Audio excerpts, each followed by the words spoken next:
اعتراضات کے پہاڑ اٹھا دیے تھے۔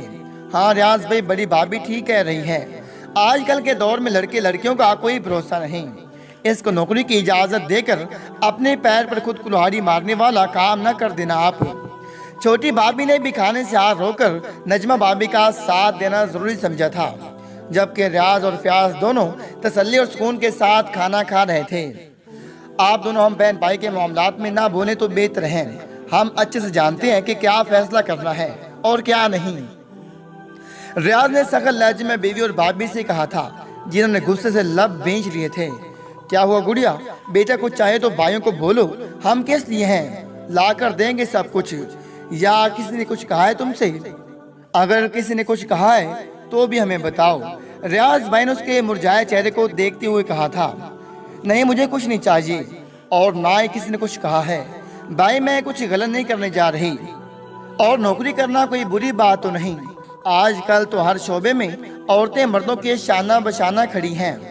میں گھر میں تنگ پڑ جاتی ہوں، یہاں ویسے فارغ پڑے رہنے سے بہتر ہے کہ میں کوئی چھوٹی موٹی نوکری کر لوں، میرا دھیان بھی لگ جائے گا اور پھر چند پیسے بھی ہاتھ آ جائیں گے۔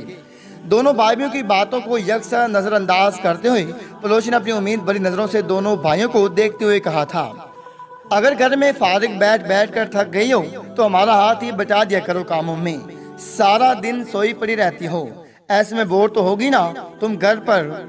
نجمہ بھابھی نے دل کی بڑاس نکالی تھی، بس بھی کرو، کتنا جھوٹ بولو گی مزید، نجمہ کام کرتی تو ہے، میری بیٹی صبح بھی اس نے تم سب سے پہلے اٹھ کر مشین لگائی تھی، اور تم لوگوں کے اٹھنے سے پہلے یہ کپڑے دھو کر فارغ ہو چکی تھی۔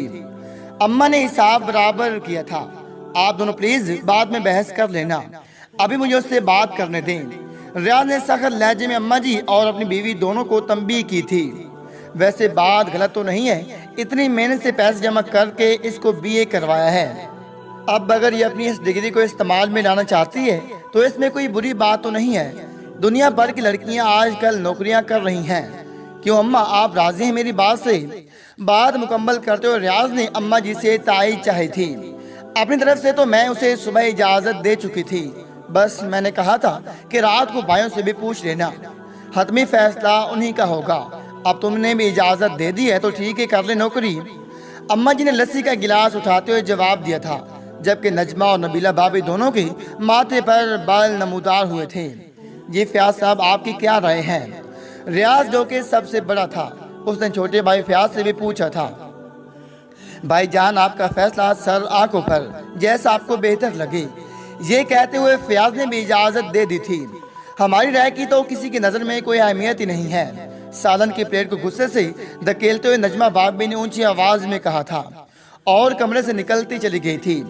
نبیلہ بھابھی نے ایسا کرنے کی جرأت نہیں کی تھی، مگر چہرہ ان کا بھی غصے سے لال ہو چکا تھا۔ بہت شکریہ بھائی، پلوچ نے ان دونوں کو دیکھتے ہوئے کہا تھا، جس پر ریاض نے اس کے سر پر ہاتھ رکھا تھا۔ یہ تو بتاؤ نوکری کیا ہے؟ فیاض نے پوچھا تھا۔ بھئی آئی میری اپنی دوست سمن سے بات ہوئی تھی، وہ ایک سکول میں ٹیچر ہے، بس اس نے بتایا ہے کہ اس کے سکول میں ایک ٹیچر کی ضرورت ہے، کل وہیں جاؤں گی انٹرویو کے لیے۔ پلوشا نے خوشی سے چمکتے چہرے کے ساتھ جواب دیا تھا، چلو ٹھیک ہے، اللہ پاک کامیاب کرے تمہیں، ریاض بھائی نے کہا تھا، جس پر اماں سمیت فیاض اور خود پلوشا نے بھی آمین کہا تھا۔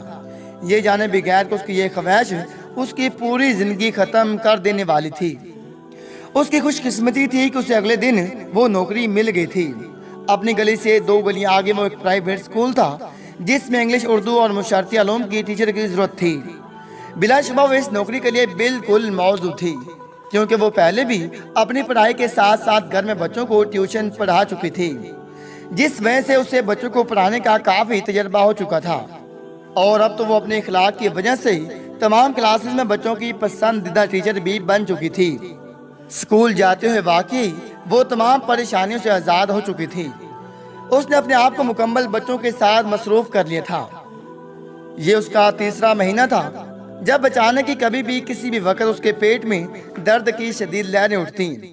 پہلے تو پھر بھی پین کلر کے استعمال سے درد قابو میں آ جاتا، مگر اب تو آہستہ آہستہ وہ درد برداشت سے باہر ہوتا جا رہا تھا۔ آج بھی وہ درد کی شدت سے تڑپتی سکول سے جلدی چھٹی لے کر آ گئی تھی۔ اماں کو وہ صحیح بات بتا کر پریشان نہیں کرنا چاہتی تھی، اس لیے اس نے ان سے صرف یہی کہا تھا کہ میرے سر میں درد ہو رہا تھا تو بس جلدی چھٹی لے کر آ گئی آرام کی غرض سے۔ مگر اب کمرے میں آتی درد کی شدت سے اس کے چہرے کا رنگ بدل کر پیلا پڑ چکا تھا۔ پیٹ پر دونوں ہاتھ رکھ کے وہ درد ضبط کرنے کی کوشش کر رہی تھی، جبکہ اچانک سے کچھ چونک سی گئی تھی اور حیرانی کے عالم میں اس نے اپنے پیٹ کو دیکھا تھا جو بہت پھولا ہوا تھا۔ اس کی آنکھیں حیرت کی شدت سے پھٹی کی پھٹی رہ گئی تھیں، کیونکہ وہ تو ایک سلم سمارٹ سے دکھنے والی لڑکی تھی، مگر اب اچانک پیٹ کا اس طرح سے پھول جانے سے پریشانی میں ڈال گیا تھا۔ حالانکہ وہ کچھ دنوں سے اس بات کو محسوس بھی کر رہی تھی کہ اس کا پیٹ پھولتا جا رہا ہے، مگر اس نے یہی سوچا تھا کہ شاید سٹاف روم میں باقی ٹیچرز کے ساتھ بیٹھ کر گپ شپ کے دوران معمول سے زیادہ کھانا کھانے کا نتیجہ ہے، مگر اب اس وقت خود کو غور سے دیکھنا اسے پریشانی میں ڈال گیا تھا۔ کیا کروں، اماں کو بتاؤں؟ اس نے اس طرح پریشانی کے عالم میں سوچا تھا۔ نہیں، پہلے ہی بھائی کی کمائی میں سے بامشکل ان کی دوائیوں کا خرچہ پورا ہوتا ہے، میں بھی اپنی تکلیف کا بتاؤں گی تو اماں تو اور پریشان ہو جائے گی۔ اس نے سر کو دونوں ہاتھوں میں تھامتے ہوئے سوچا تھا، مگر اس درد کی شدت سے ذہن بالکل معاف ہو رہا تھا۔ اس وقت وہ کچھ بھی سوچنے سمجھنے سے قاصر تھی۔ مزید اس درد اور سوچوں سے چھٹکارا پانے کے لیے اس نے نیند کی ایک گولی پانی کے ساتھ حلق سے اتاری تھی اور پھر بیڈ پر ڈہ جانے والے انداز میں لیٹ گئی تھی۔ سوچوں کے سمندر میں گھر کو اسے پتہ ہی نہیں چلا کہ کب اس کی آنکھ لگ چکی تھی۔ یہ اس پر آنے والی قیامت کا ایک چھوٹا سا اشارہ تھا جو آگے جا کر اس کی زندگی یہاں تک کہ اس کا سب کچھ چھیننے والا تھا۔ دن گزرنے کے ساتھ ساتھ جہاں اس کے پیٹ میں اٹھنے والی درد کی لہروں میں اضافہ ہوتا جا رہا تھا، وہیں اس کا پیٹ بھی اس حد تک بڑھ چکا تھا کہ اب ہر ایک اسے شک کی نگاہوں سے دیکھنے لگا تھا۔ غیر تو غیر اب تو اس کی اپنی سگی ماں اور دونوں بھائی بھی اس پر شک کرنے لگے تھے۔ آج بھی درد کی شدت سے وہ پڑھانے نہیں گئی تھی۔ صبح ناشتہ کرتی ایک پین کلر لینے کے بعد وہ اپنے کمرے میں بند تھی جب اس کے کانوں سے نجمہ بابی کی آواز ٹکرائی تھی۔ کہا بھی تھا میں نے کہ مت کرنے دو سے نوکری، حالات خراب ہیں، جوان جہان لڑکی ہے، مگر تم لوگ کہاں میری بات ماننے والے تھے؟ اب بھگتو اور پالتے رہو اس غلیظ لڑکی کے ساتھ ساتھ اس کی ناجائز اولاد کو بھی۔ نجمہ بابی کو تو موقع مل ہی گیا تھا جو وہ غصے سے ہاتھ ہلا ہلا کر بول رہی تھی۔ ریاض اور فیاض دونوں بھی کام وام چھوڑے شدید غصے سے انگارہ کے لیے بحر سین میں موجود تھے، جبکہ اماں بھی دونوں ہاتھوں میں سر گرائے خاموش بیٹھی تھی۔ جی بابی، یہاں ہماری سنتا ہی کون ہے؟ ہماری بات نہ ماننے کے ہی اب نتیجہ ذرا گھر سے باہر نکل کر دیکھیں، سب ہم پہ تھو تھو کر رہی ہیں۔ سامنے والی روبینہ باجی کل چھت پر سب عورتوں کو مرج مثالہ لگا کر بتا رہی تھی کہ پلوشا امید سے ہے، جبکہ شادی تو درکنار، ابھی تو اس کا نکاح تک بھی نہیں ہوا۔ بھائی مجھے تو اتنی شرمندگی ہوئی کہ کچھ بھی کہے بغیر میں ان کی نظروں سے بچ کر نیچے آ گئی۔ اب تو گھر سے باہر بھی جاتے ہوئے شرم آتی ہے ہمیں۔ نبیلہ بھی ان دونوں بھائیوں کو مزید غصہ دلاتے ہوئے بولی تھی، تمہیں کیوں شرم آ رہی تھی؟ شرم تو اس ذلیل عورت کو آنی چاہیے تھی جو اتنا بڑا کارنامہ سر انجام دینے کے بعد بھی اب تک کمرے میں پڑی آرام فرما رہی ہے۔ نجمہ بابی نے جواب دیا تھا، السلام علیکم۔ اس سے پہلے کہ نبیلہ بابی بھی مزید زہر اگلتی، گیٹ سے ایک ادھیر عمر عورت سلام کرتی گھر کے اندر داخل ہوئی تھی۔ وعلیکم السلام آنٹی آئے، کیسے آنا ہوا آپ کا؟ نجمہ نے فوراً ہاتھ میں پکڑا جھاڑو زمین پر پھینکا تھا اور ان سے گلے ملنے کو اٹھی تھی۔ ارے یہ میں پورے محلے سے کیا سنتی آ رہی ہوں پلوشا کے بارے میں، کیا وہ سچ میں امید سی ہے؟ مگر ایسا کیسے ہو سکتا ہے کیونکہ اس کی تو ابھی شادی۔ بظاہر نجمہ کے قریب کھڑی وہ آہستہ آواز میں بول رہی تھی، مگر اس کے باوجود اس کی آواز اتنی تیز ضرور تھی کہ ریاض اور فیاض جو چند قدم کے فاصلے پر کھڑے تھے وہ ان کی زبان سے نکلا ایک ایک لفظ سن چکے تھے۔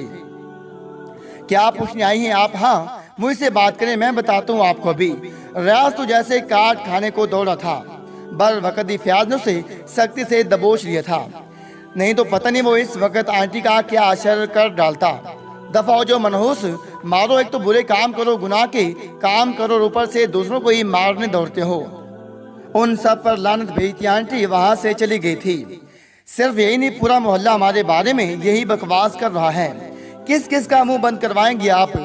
نجمہ لڑاکی عورتوں کی طرح کمر پر ہاتھ رکھتے ہوئے بولی تھی۔ سب کا منہ بند کرتا ہوں ابھی، اب دیکھنا تم